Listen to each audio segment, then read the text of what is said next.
Super excited to bring you Neuvillette Raised. This is a character I've been looking forward to ever since I saw him. He just looks really cool. As always, we're just going to start with leveling him up. We should have everything we need, but I guess speaking of which, if you decide to pull him and raise him yourself, we got some Lumi Toilas found in Liffey region, which is the section of the map that just got unlocked. I don't think the interactive map is currently updated, so I can't really show you. Transoceanic pearls from the crab enemies. So we'll also need some Fontamer Unihorns, also a new boss exclusive to 4.1. And there's his 4th star. It actually pains me a little bit to stop at 70. Oh, yeah. This is actually really cool for the raising mode though, so I can actually show what his constellations do. Gotta raise his talents as well. I am quite sure they're all important.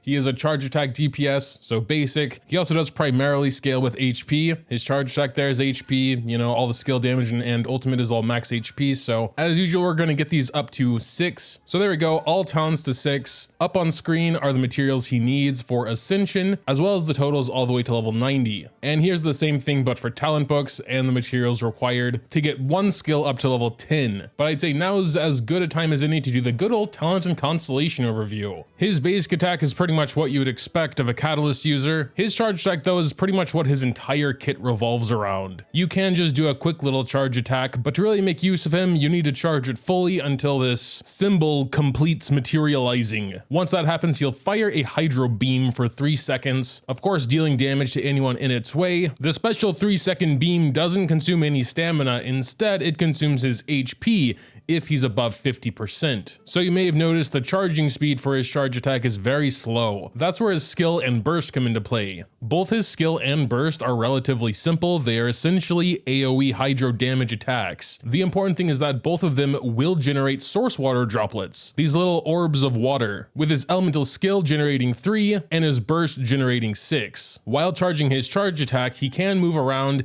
and absorb these droplets, each of them not only healing Neuvillette, but speeding up the formation of this symbol. So basically, his skill and ultimate are covered. We do gotta talk more about that charge attack though, because again, everything is kind of centered around it. Like his first passive here. Essentially, when any hydro reactions happen, whether they're caused by Neuvillette himself or someone else in the team, Neuvillette will get a special stack for 30 seconds, and this stacks up to 3 times. 1 stack for each different hydro reaction. And this causes specifically his charge attack to go up to 160% of its original damage. And then we have a C1, which plays directly into the passive we just talked about.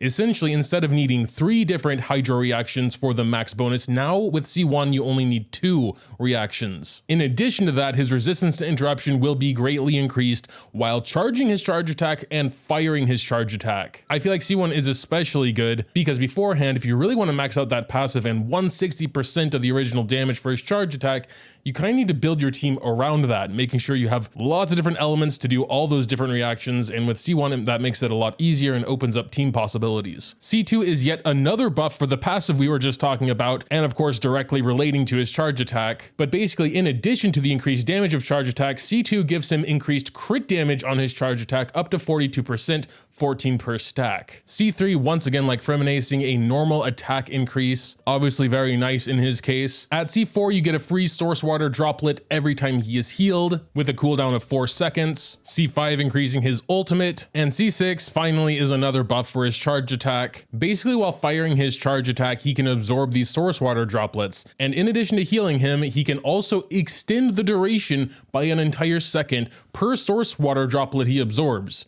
It has a base of 3 seconds, so that's actually pretty huge. And every 2 seconds, it will fire off an additional 2 currents, dealing 10% of his max HP as hydro damage, which might not sound like a lot, but that's already a decent multiplier, in addition to the fact it can last so much longer now. And finally, his second passive doesn't necessarily have to do with his charge attack, so we're talking about that separately. It's up to 30% extra hydro damage bonus depending on his current HP status. With 80% of his HP, he'll have the full bonus, and he'll have less and less of the bonus as his HP goes down. And finally, his exploration talent makes you swim faster. Pretty cool. So now that we more or less know how he works and we've unconstellationed him, we're gonna go ahead and get to the build. As soon as I saw him, I knew this new hunter set would be perfect for him. It increases charge attack damage, which obviously, and increases crit rate up to 36% based on if you're, gaining or losing HP. And he's doing that all the time. So absolutely perfect set for him. I hope you've been farming it. if of course you're gonna go for Neuvillette. I don't think there can be a better set for him. Of course, if you don't have this set at all, I think there can be some other good ones, like the good old classic Heart of Depth. It's hydro damage bonus and normal charge attack damage 30% for 15 seconds after using skill,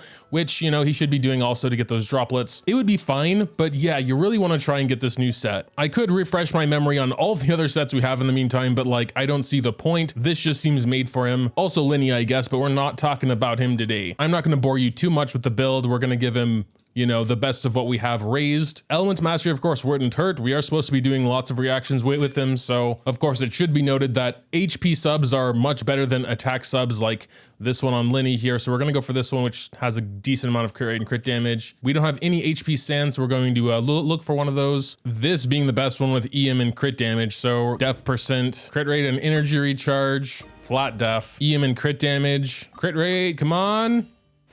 Yes, there we go, crit rate. We actually shouldn't need that much crit rate though. That's something to keep in mind with this set. Around 50 to 60% is more than enough. Ah, there we go with the attack at the end. It's still a good artifact though. Not a single Hydro Goblet in all of those. All right, that's the off piece then. We do have this crit damage on Kaya we're gonna steal. Definitely no better ones here, so we're gonna stick with that. And just go good old off piece Hydro. That's, I mean, it has a lot of HP. That one looks better though. Let's take the one from Xingqiu first, and then we'll steal this one from Yelan and she'll get Xingqiu's. As for weapon, of course, we could just go his signature. Typically for raising modes, I like to not go straight for the signature because I want to try and keep it free to play-ish. Oh, Sacrificial Jade, the battle pass weapon. I think he could be actually a pretty good contender for this. HP DPS Catalyst user. I knew it'd be good for someone. Probably his tome is better still, but like this could actually be a really good. It is a battle pass weapon, so I kind of am opposed to using it, but that is definitely an interesting contender. I feel like we definitely won't need that amount of crit rate. We're gonna switch to it just to kind of see. Yeah, we're at 77.5. That's way too much crit rate for this set. I guess if you did happen to pick up the Sacrificial Jade, just trying to get too many crit rate subs on artifacts. But other than that, I'm not seeing too many 4 stars that'd be great for him. I guess Widsith would be all right 2/3 of the time. The attack increase is not great, of course. Possibly one of the new like forged weapons would be good. Flowing Purity has attack percent, so meh. Prototype Amber at least has HP percent main stats, so that's something. Mapamera would be okay, I mean EM. But yeah, from the forgeable weapons, maybe Prototype Amber. There's also a new Gotcha Catalyst coming with this patch. It is Energy Recharge with a high base attack, so again, pretty meh, but the passive is decent for him. It can increase charge attack by up to 18% at R1. But yeah, since we don't even have access to Gotcha right now, I'm really thinking about just giving him Sacrificial Jade. I know it's not strictly a free-to-play weapon, but there really aren't that many good 4-star options for him. I mean, we will definitely be guaranteed to critical. We will have over 100% crit rate with the 3 stacks, so that's cool, I guess. Overall, his build, I don't know, it looks okay. 22k HP is less than I thought, but he still is at level 70. And of course, with the weapon buff, he is at 25.8, especially before C1. We'll need lots of different elements and reactions and stuff like that. Maybe Shanling for Vaporize, Kokomi for healing and Hydro Resonance. Even with Hydro Res and the weapon bonus, which gives him like 30%, he's not even at 30k yet, which most likely at level 90 he would be, or with a higher refinement Sacrificial Jade. Maybe we could do Kuki Shinobu instead of Kokomi. I'm actually starting to think it's gonna be hard to do 3 different Hydro reactions for his full passive bonus. I mean, I guess Zhongli could work. I kind of want to just go and try him, to be honest. Let's go to this new area a little bit and explore that. All right, sure, let's warm up with him. And we're gonna do his E, get some water droplets on the field, and I guess we're just going to oh, there we go, there we go. Oh, he's dead. I didn't really see much. But yeah, as you could see, his charging was incredibly fast since we did his skill first. It was pretty much instantaneous. There's one of the new bosses way over there. Is that one of the new enemies? All right, let's refresh that. Go ahead and get Shanling ultimate and then do skill. And then, okay, everyone's dead. Again? I guess it's not gonna be just as easy as going to the boss, right? Oh, well, maybe. I mean, we found a cave kind of like a little further down. Yeah, there it is. I've never fought in it before, even though we have Neuvillette raised. Let's try his burst. We got like a 9k there. I don't know how long those water droplets last, actually. Hopefully long enough here. Oh, they're exploding. Well, then we're just gonna go ahead and do it. Oh, and it has like an electro shield right now. A little more now because we have like Zhongli shield, but yeah, it's very hard to do any actual vaporize because Shanling is just kind of doing that. I've never had much success actually vaporizing hydros. Shanling still can do a lot of damage, so it's not like it's wasted.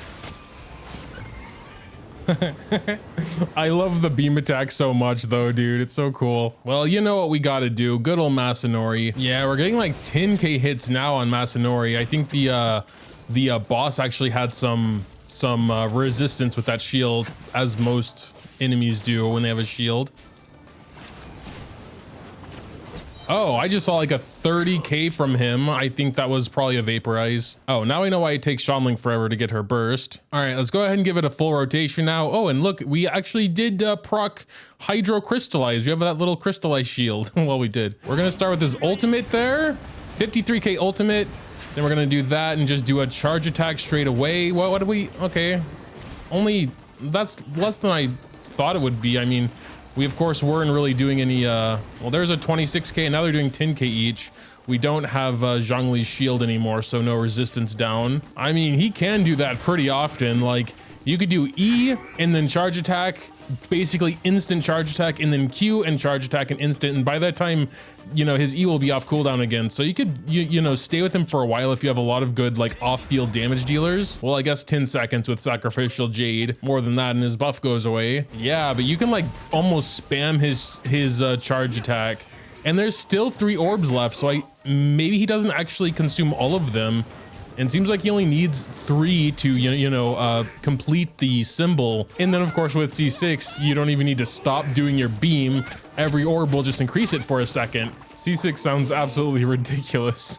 I mean, I'm most likely doing something wrong. I highly doubt we're actually getting all 3 stacks of this consistently. Oh, well, actually we probably are. It's a 30-second stack. I forgot about that. It's a very long-lasting stack. We still might not have it consistently though. It would be so nice once you see one though. I mean, you only have to worry about doing 2 different reactions and you're fine. Especially because the 3rd stack bumps it from 125 to 160, you know? That's a much bigger difference than the other stacks. I mean, since they last so long, we can just do it somewhat methodically without doing any sort of rotation. Like just, you know, normal attack, do vaporize here. Boom, there's the vaporize. Go back to him, apply with water. Oh wait, stop Guoba. Guoba, you're ruining everything. All right, apply with water. There's electro charged. Okay, fine, fine, fine. And then we can just like throw Zhongli Pillar there and then apply with water once more. Ah, there's crystallized. So we should have all 3 stacks, I guess. I don't think there's any way to see that in the stat page, but maybe something on his body, some kind of animation. It seems like when he has all 3 stacks, his clothes are lit up. Okay, yeah, now his clothes are all lit up. Let's do an E and a charge attack just to see what it's doing. Okay, 12k with all 3 stacks. That's actually pretty impressive considering how fast it attacks. We could replace Zhongli with maybe a Dendro to get blooms. That would probably be overall easier than Crystallize. Though I'm pretty sure in this mode you can't like iframe or anything. Well, you can, but it's gonna cancel it. You can move around a little bit, but not very fast. So I felt like maybe Zhongli Shield would be good. I think Zhongli Shield would be almost needed at C6 though, because yeah, it can last a lot longer. But that's C6, like probably less than 0.1% of people will ever have C6. I can have him right now if I wanted to, not to brag or anything, and not like I get to keep him, but just saying, maybe keep an eye out for the next video or something. Subscribe so you don't miss it. But yeah, I know that wasn't much of a showcase. Raising modes, as I always say, are mainly just to learn about the character. He's definitely my favorite Hydro DPS now. I will be honest, when I first saw him, I thought his beam attack would last longer than 3 seconds.